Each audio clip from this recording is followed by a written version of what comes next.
Hi, welcome to Best Gadget. In this video we will unbox and test Boblov W2 mini body camera.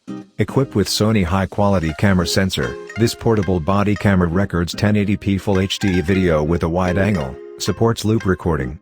Lightweight compact design provides great convenience so you can take it wherever you go. The high-intensity infrared LEDs enables this video recorder to capture clear footage up to 20 feet away in pitch-black darkness. Built-in battery and the 32GB memory card allows for hours of footage without worrying about running out of space and energy. It supports 256GB memory card at most. Different modes like video, audio, photo, audio plus video are available to meet your requirements.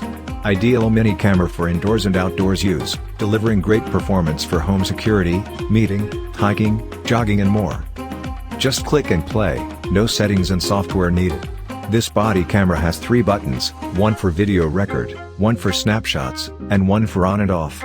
Weighs 50 grams only, dimension 3.94 x 1.26 x 0.9 inches, you can place it on your bag, shirts, table, etc.